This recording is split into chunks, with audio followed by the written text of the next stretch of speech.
猫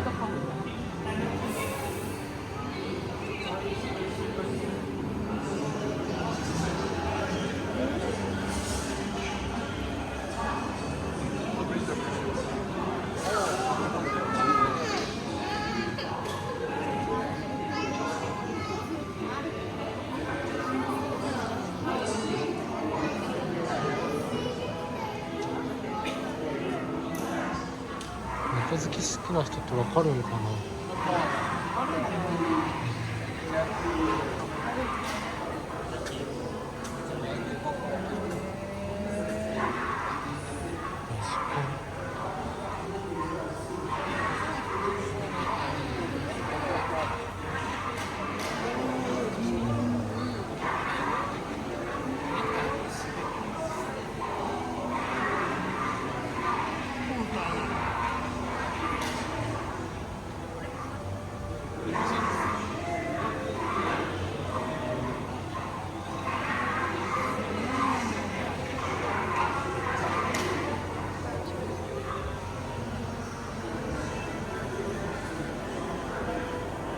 Konnichiwa. Watashi wa Eddie Bradley. You might know me better as Yusuke, the magazinologist and author of Fantastic Beasts and Where to Find Them. Welcome to the Creature Shop, where we will dive into some magnificent behind-the-scenes filmmaking nuggets, all related to the magical creatures that inhabit the Wizarding World.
Hello again. Let's talk about puppets. Puppetry is an ancient art form that's helped entertain people for thousands of years. And even now, puppets are extremely helpful to create realistic performances on a film set for actors like me. When acting in scenes with a niffler or a Zobu, it's incredible to have something tangible to react to and not just play pretend with a tennis ball. Rehearsing with the puppeteers also helps an actor develop a very real relationship with an imaginary creature, which is a gift to an actor's performance. Now, allow me to step aside so we might enjoy a demonstration from our exceptionally gifted team of puppeteers.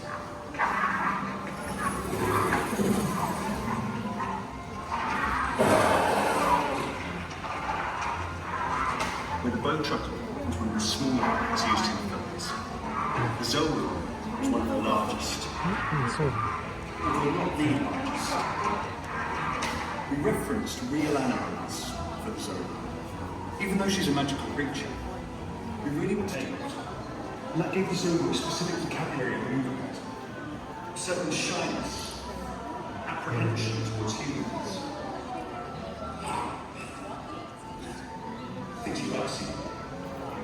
Well, let's give her a break.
through the process of creating an animated creature, which in this case is stuffy. And after filming is completed, the VFX team steps in to bring that creature further to life. Let's put you there. Yeah.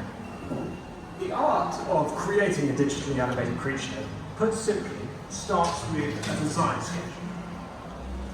The design sketch is then made into a three-dimensional computer model, which is then, it's a sort of simplified version that we can use to rehearse ideas before we start filming. At this point, the VFX team starts animating the character, creating its movement, which helps to bring the personality of the character to life. Hello there. Right, you, Sarah, you're almost there. You're not quite finished yet. You're not quite looking yourself. Let's, why don't we show them the rest of the process? See how it becomes fully formed. From skeleton to a final, fully feathered self. Skeleton. Muscle. Skin. Texture. There you go. Right. And now,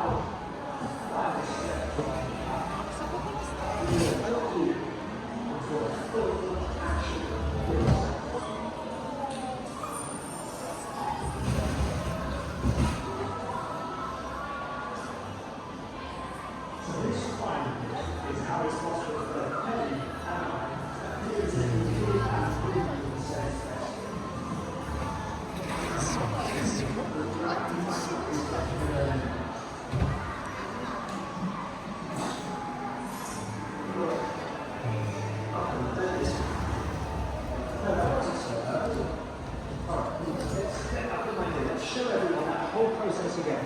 But this time, let's show it backwards. Ted. Eddie.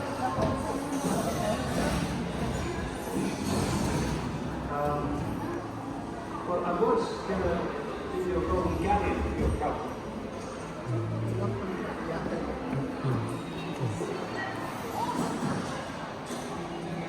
Now,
For example, Expelliarmus is a spell intended to disarm something, so it should generally be loud and aggressive. But the greater the intensity of the emotion, the greater the intensity of the effect. Smell is typically Well, the dragon is just a friend. offers good fiction and A movie set is not a life place, but when the director goes action, it all quiets down. not only for Harry, Hermione, and The Ron, problem but is, for the there are dragon sets on set to that were regain entertaining, such as Free many Forward. which opens up the imagination.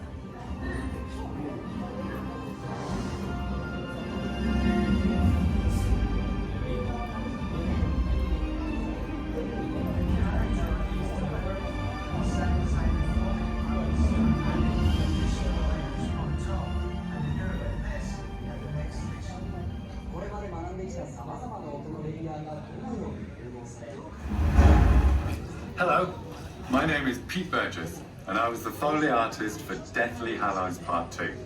Welcome to my studio, the Foley Pits. This is where ordinary household items and other various objects and types of materials like scrap metal, broken glass, strips of leather and sheets of copper can help create all kinds of sounds, like wind or thunder. Coin spilling, a human heartbeat, footsteps, a chandelier crashing to the floor, and of course, a desperate dragon making its escape from beneath Gringotts Bank. Now, Foley is the art of using everyday objects to create sound effects that can be timed to picture, for things that can't be recorded on set. Sometimes because it's impractical, too difficult, or in the case of this scene, because there's no such thing as a dragon.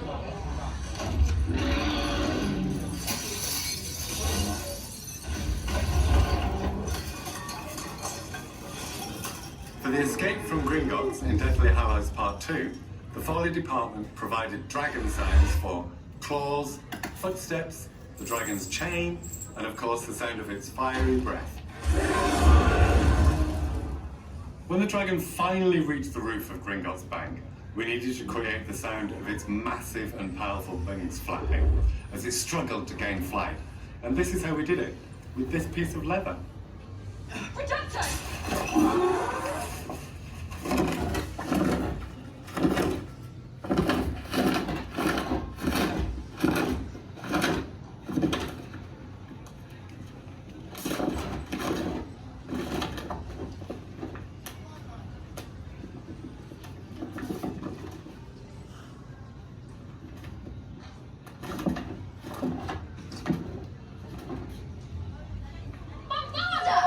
When we designed the sounds of the magic spells, it was decided that each one should be reminiscent of the mood and the emotion of the particular character while performing the spell. For example, Expelliarmus is a spell intended to disarm somebody, so it should generally be loud and aggressive. But the greater the intensity of the emotion, the greater the intensity of the effect. Expelliarmus! The Lumos spell was typically called upon when Harry and the others were sneaking around, so it needed to be stealthy. Lumos. Lumos Maxima. The sounds we devised for the Horcruxes were to help explain Harry's emotional connection to each of them. To do that, we explored sounds that made people feel anxious and uncomfortable, like piano strings being scraped, vuvuzelas being blown, and any sound that sets people's teeth on edge. We've covered location audio, Foley, and sound design, but there's one more step to completing a film sound: music. And that's coming up at the next station. The work of some very talented composers, including Patrick Doyle, Nicholas Cooper, and of course, the great John Williams, whose brilliant body of work inspired me to become a film composer myself.